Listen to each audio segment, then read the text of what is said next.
사도행전 20장 말씀으로 바울에게서 신앙의 삶을 배우자 말씀을 전하려고 합니다.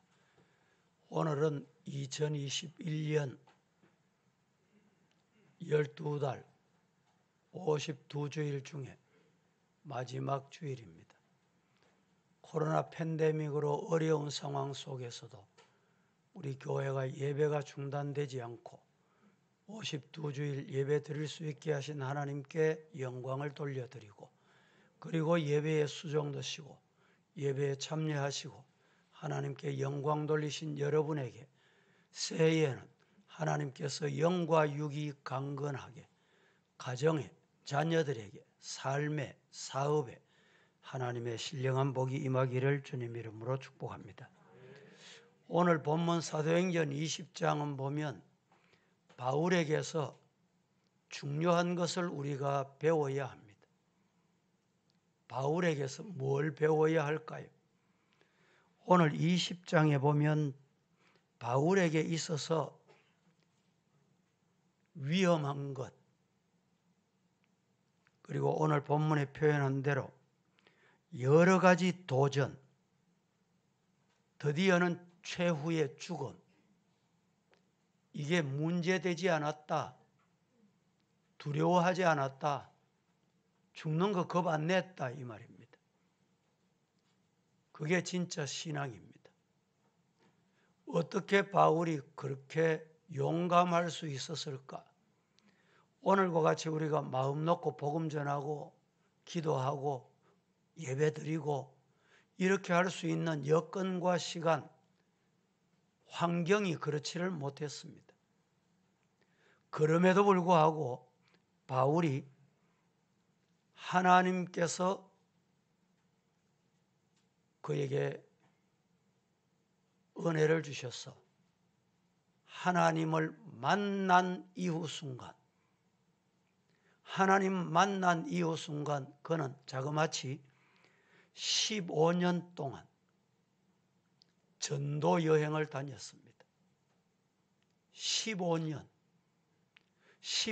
동안 전도 여행을 다녔다 이 말입니다. 여러분들 한번 생각해 보세요. 일주일만 집 나가서 여행을 해도 구경할 때는 좋지만 돌아와서 한결같이 하는 말이 내 집이 좋다. 그만큼 여행하는 것이 어렵습니다. 오늘같이 교통수단이 좋았거나 또 전도자를 손꼽아 기다리고 어서 오세요, 두 팔 벌리고 환영하거나 이런 상황이 전혀 아니었습니다. 그럼에도 불구하고 그는 오로지 복음 전하는 것, 거기에 모멸되어 있었던 것입니다. 바울은 전도 여행을 통해서 고난에 부딪히고 매도 수없이 맞고 길을 가다가 사나운 짐승을 만나기도 하고 깊은 바다에서 배가 파손되어서 폴이 표류되는 이런 사경을 넘나드는 순간이 그의 전도 여행 15년의 세월이었습니다. 이렇게 많은 고생을 겪으면서 전도를 해오던 사도 바울이 이제는 예루살렘으로 올라가는 길에, 지금 예루살렘으로 돌아오고 있습니다. 예루살렘으로 돌아오는 길에 시간은 바쁘고 몸은 피곤하지만은 밀레도라고 하는 항구에서 자신이 지나면서 교회를 세웠던 에베소 교회, 에베소 교회 장로들을 만나고 싶었습니다. 교회를 잘 섬기고 있는지, 하나님께서 맡겨주신 사명을 잘하고 있는지. 오늘 18절에 17절에 보면 에베소 교회 장로들을 오너라 청합니다. 오라면 오는 거예요. 오매 18절에 그들에게 말하되 아세아에 들어온 첫날부터 지금까지 내가 항상 여러분 가운데서 어떻게 행하였는지 여러분이 잘 알고 있잖아. 그리고 그렇게 잘 알고 있는 바울의 삶이 어떤 삶이었냐? 오늘 제가 이 말씀을 나누어서 말씀을 드리려고 하는 것입니다. 첫째, 바울의 삶은 겸손한 삶이었습니다. 바울의 겸손한 삶을 우리도 배우자. 시작. 겸손한 삶을 배우자. 오늘 여러분들이 예배를 드리면서 한쪽 귀로 듣고 한쪽 귀로 흘려버리면 안 돼요. 몸으로 체험을 해야 돼. 성령이 강림하셔서 이 자리에 오실 때 바울에게 임했던 그 성령의 역사 내게 임할 줄로 믿습니다. 그리고 그 성령이 임하면 바울의 삶이 내 삶이 됩니다. 그렇게 사셔야 돼요. 19절 같이 한번 봉독해 보겠습니다. 시작. 곧 모든 겸손과 눈물이며 유대인의 관계로 말미암아 당한 시험을 참고 주를 섬긴 것과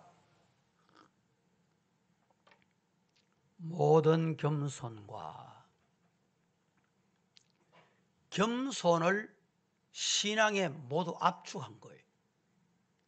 겸손이 없으면 다 여러분 물이 있습니다. 겸손이라는 것은 요 물그릇에, 물컵에 물을 고요히 담아 놓는 것과 같아요. 이 컵이 깨지면 속에 있는 게 어떻게 될까요? 물이 어떻게 될까요? 다 퍼뜨려지죠. 다 흘러 넘치지.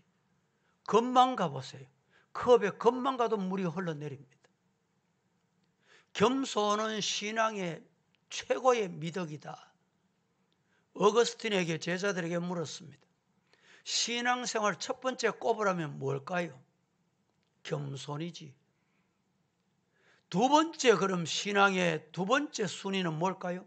그것도 겸손이야. 그럼 세 번째 순위는 뭡니까? 그것도 겸손이라. 겸손은 모든 신앙의 압축입니다. 여러분 우리가 잘 아는 대로 바울이 어떤 사람입니까? 바울이 어떤 사람이에요? 바울은 세상적으로 누구도 따라갈 수 없는 힘 있고 지식 있고 학문 있고 가문 있고 갖출 거 다 갖춘 사람.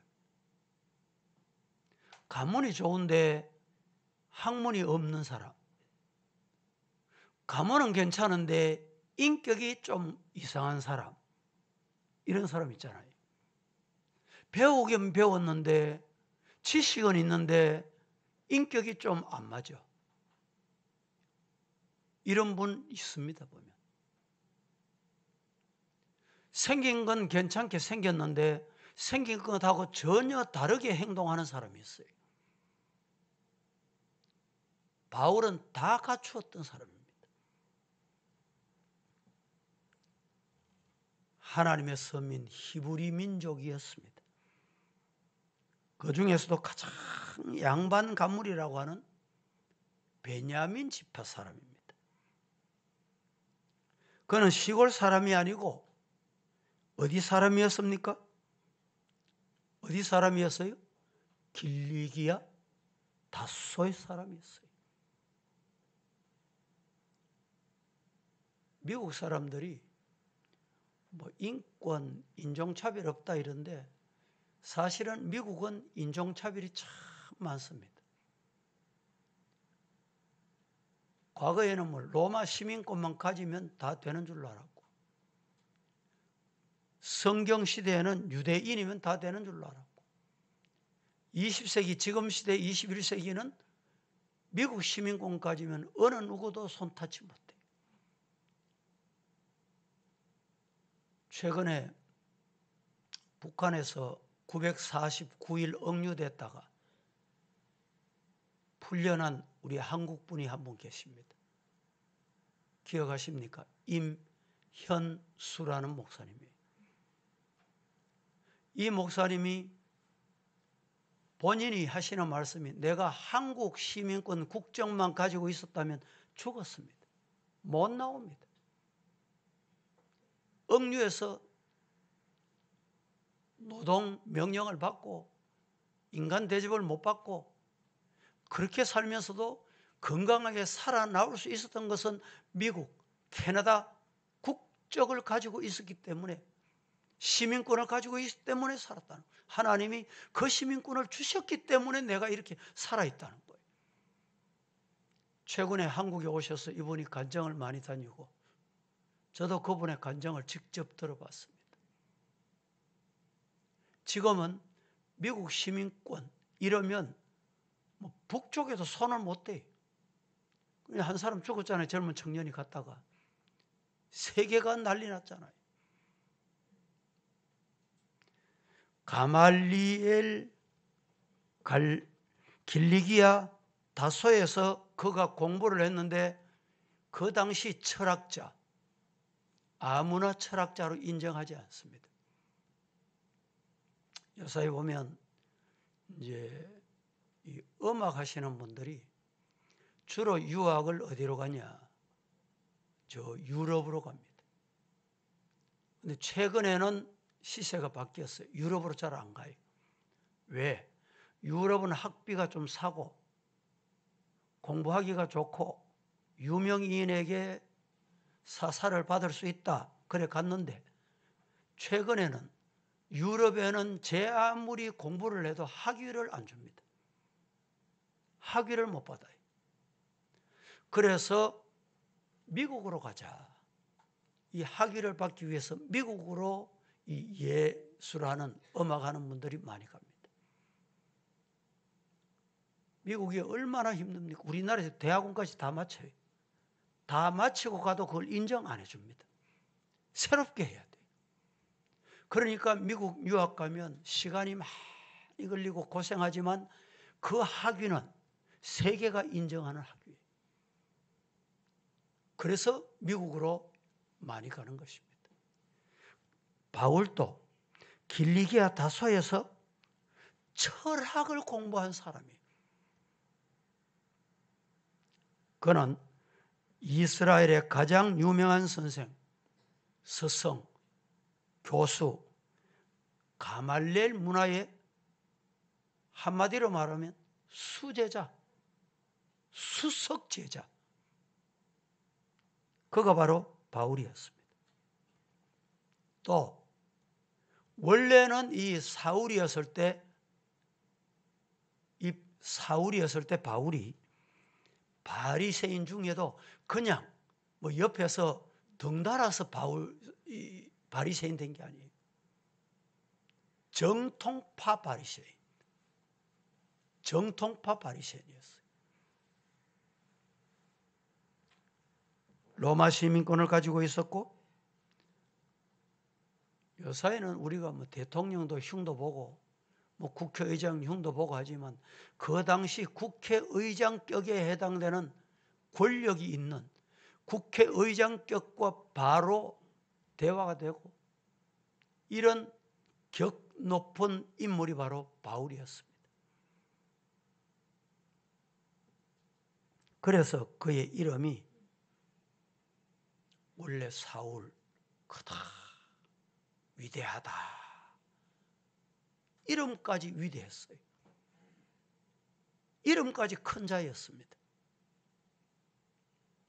바울은 예수님을 한낱 갈릴리 몫으로만 알았기 때문에 예수 믿는 사람을 비웃었습니다.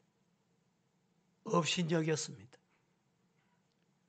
그리고 어디까지 치달았느냐? 예수 믿는다면 모조리 죽이는 것이 맞다. 죽이는 것이 옳다. 그래서 스데반이 돌에 맞아 죽을 때 돌 쳐 죽여라. 찬동한 사람이 바로 이 사람이에요. 그는 예수 믿는 사람이 도망간 다메섹에 예수 믿는 사람이 많이 피신가 있다, 숨어 있다, 이걸 알게 된 거예요. 이 다메섹으로 갔잖아요. 우리나라도 여러분 보세요. 예수 진짜 믿으면, 주의 일을 하면, 주님 중심으로 살면 주님이 책임집니다. 믿습니까? 우리나라가 그냥 교회가 이래 세워진 게 아니에요. 일본 치하에서 정말 신앙의 고통 중에, 핍박 중에 신앙의 정절을 지켰어요. 신앙의 정절을 지키다가 이분들이 우리 신앙의 선배들 다 옥에 들어가고 갇히고,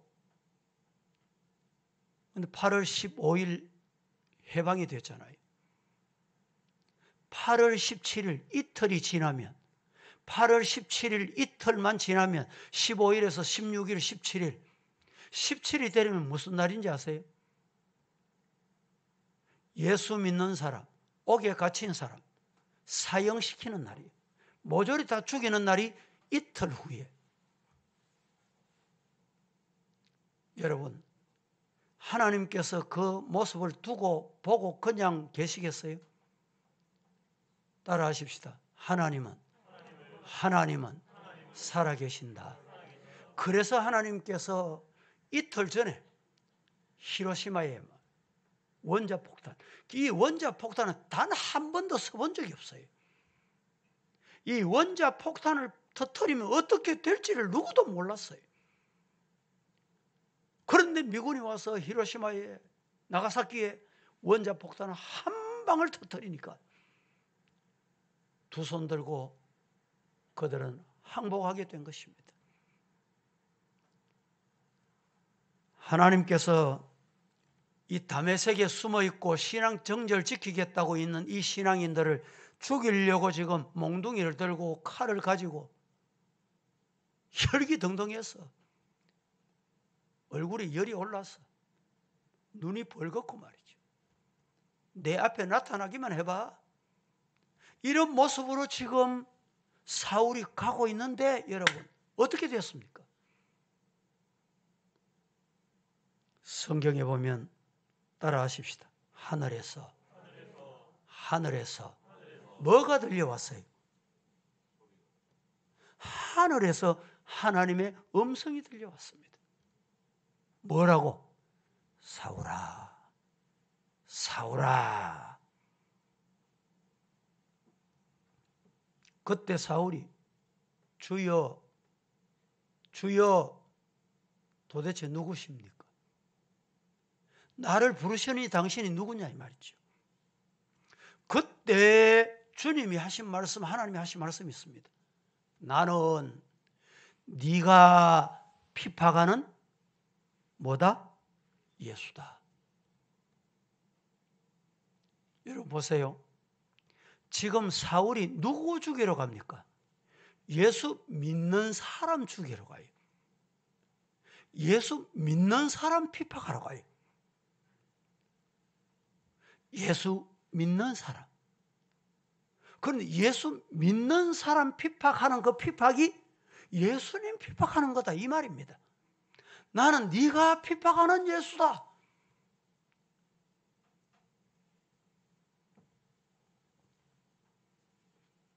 이 한마디에 사울의 마음은 산산조각이 나고 깨어지고 만 것입니다. 성도 여러분, 그 이후에 바울의 고백을 여러분 기억하십니까? 바울이 뭐라고 고백합니까? 나는 죄수 중에 죄수입니다. 죄수 중에도 괴수입니다. 오늘로 말하면 조폭, 그냥 조폭이 아니고 조폭 뒤에 붙는 게 두목. 이런 말입니다. 또 바울이 나는 만삭되지 못해서 난 자입니다. 엄마 뱃속에 10달 있다가 나와야 되는데 10달 있다가 안 나오면 10달 채워야 되는데 10달 못 채우면 어떻게 됩니까? 미수가 요사이는 인큐베터가 있어가지고 인큐베터 어머니 배와 같은 상황을 만들어서 거기 10달 전에 태어나면 그 속에서 어머니 배 속의 기능의 역할을 하도록 만들어서 잘 양육합니다. 근데 그때 그런 상황이 배운 그런 게 있습니까? 칠삭둥이, 육삭둥이는 죽는 게 대부분이었어요. 바로 이런 사람이다. 어떻게 그렇게 고백할 수 있을까요? 바로 하나님의 은혜를 체험한 이후에. 이게 뭡니까? 하나님을 만난 사람은 겸손하다. 우리 성도들 바울의 겸손의 삶을 배우시기를 예수님 이름으로 축복합니다. 두 번째, 바울의 삶은 어떠했느냐? 바울의 눈물의 삶을 우리가 배워야 됩니다. 여러분, 신앙생활하고 기도하고 말씀 듣고 찬송하다가 눈물 겨웠던 적이 혹시 옛날 이야기가 돼버리지 않았습니까? 옛날 추억이 돼버리지 않았습니까? 새벽기도 와서 여러분이 이 예배를 드리면서 말씀을 들으면서 눈물 흘려본 것이 옛날 추억이 돼버리지 않았냐 이 말이죠. 오늘 19절 말씀을 한번 봉독하겠습니다. 다 함께 시작. 곧 모든 겸손과 눈물이며 유대인의 관계로 말미암아 당한 시험을 참고 주를 섬긴 것과 모든 겸손과 겸손 다음에 바울이 가장 많이 한 게 뭐냐? 눈물이. 왜 눈물을 흘렸을까요? 내가 최고인 줄 알았어. 가말리엘 문화 수석 제자가 되는 거 그게 대단한 줄 알았어요. 예수님 만나고 보니까 그거 다 버려야 할 뭐예요? 배설물. 배설물이 뭡니까? 제가 배설물 설명 안 드려도 배설물 모르는 분 없잖아요. 그 배설물 좋다고 가까이 하고 모아놓고 이런 사람 있습니까? 그래서 최근에는 아파트를 지어도 정화조는 안 보이는 곳에 주차장 제일 밑에. 우리 아파트도 보니까 정화조 청소할 때쯤 되면 칸을 다 막아놓고 대형 차가 와가지고 그 배설물 뽑아내요. 냄새가 얼마나 여러분. 그래서 그 배설물을 언제 여러분 가지고 가는지 알아요? 밤에 가지고 밤에. 여러분 사시는 아파트도 마찬가지. 배설물 치워놓은 걸 잘 못 보셨지요? 여러분들은 화장실에 가서 볼일을 보시는데 그게 배설물 그 정화조에 다 내려갑니다. 요사이는 또 최근에 좋은 아파트는 이게 자동화 기계 돼가지고 그 배설물을 거기서 정화를 다 해서 바로 흘려내려 보내는 경우도 있습니다. 그만큼 시설이 좋아지고 살기 좋은 때에 살아갑니다. 그런데 바울이 예수님을 만나기 전에 사울아 사울아 이 예수님의 음성 다메섹에서 이 예수님을 만나기 전에 자기가 최고인 줄 알았어요. 그런데 예수님을 만나고 난 다음에 어리석기 짝이 없구나. 그래서 엎드리면 눈물, 말씀 앞에 눈물, 기도하면 눈물의 나날을 보냈어요. 하나님을 모르는 사람 복음을 전하기 위해서 15년 동안 여행을 다니면서 얼마나 많은 눈물을 흘렸는지. 여러분, 눈물은 언제 흐릅니까? 한마디로 가슴이 뜨거워지면 눈물이 납니다. 여러분, 물을 한 데펴 보세요. 물이 데펴지고 10도, 20도, 30도, 40도, 100도가 나면 이 눈물이 나오잖아요. 눈물이. 뚜껑이 쓱 들어서 눈물이 나오잖아요. 뜨거워지면 눈물이 나온다니까. 여러분 말씀 듣다가 뜨거워지기를 주님이 축복합니다. 찬송 부르다가 마음이 뜨거워지기를 축복합니다. 기도하다가 마음이 뜨거워져야 눈물이 나와요. 눈물이. 성령이 임해야 눈물이 나오는 거예요.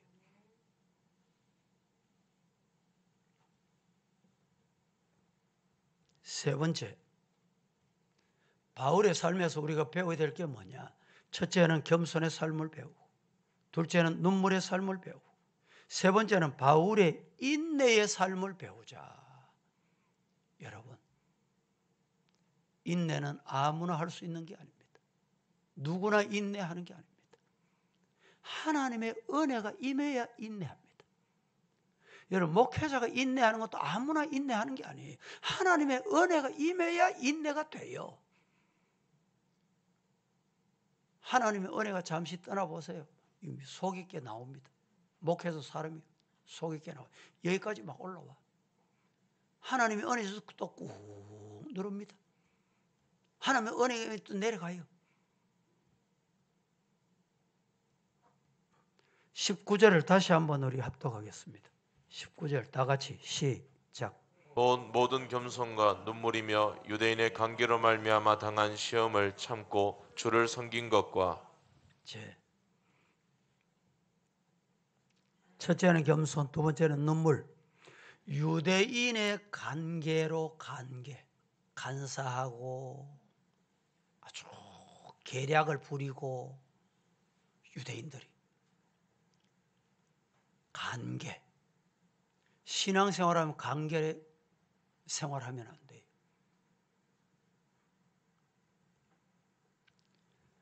유대인의 관계를 인하여 당한 시험을 어떻게 참고 주를 섬겨야 돼요. 주를 섬기다 참고 섬겨야 돼요. 인내하고 섬겨야 됩니다. 인내는 어디서 옵니까? 인내는 아무나 인내할 수 있는 게 아니에요. 하나님의 은혜를 주셔서 생명을 사랑하는 마음을 주실 때 인내할 수 있어요. 하나님, 저 사람도 유대인의 관계 생활하는 저 인간도 하나님이 구원하셔서 하나님의 자녀 되게 하시는 은혜, 사랑, 이 마음이 찾아올 때 가능한 거예요. 20절 다 같이 시작. 유익한 것은 무엇이든지 공중 앞에서나 각 집에서나 꺼리낌 없이 여러분에게 전하여 가르치고. 자, 뭐가 유익합니까? 여러분이 여기 유익하다는 말씀에 유의해야 합니다. 내 판단, 내 지식, 내 얕은 세상적인 기준으로 이러면 유익하다. 아닙니다. 말씀 외에는 유익한 게 없어요. 하나님의 말씀이 최고 유익합니다. 유익한 건 어디든지 누구를 만나든지 유익한 말씀을, 생명의 말씀을 전하는 거예요. 그렇게 되기를 예수님 이름으로 축복합니다. 기도하겠습니다. 거룩하신 하나님, 오늘도 저희들 주님 앞에 부름받아서 거룩한 주일에 말씀 앞에 1년을 뒤돌아보면서 바울이 어떻게 살았으며 우리는 어떻게 살았는지, 앞으로 어떻게 살아야 할는지를 말씀을 통해서 받았습니다. 말씀대로 아멘하고 내려갑니다. 은혜 주시옵소서. 예수님의 이름으로 기도합니다. 아멘.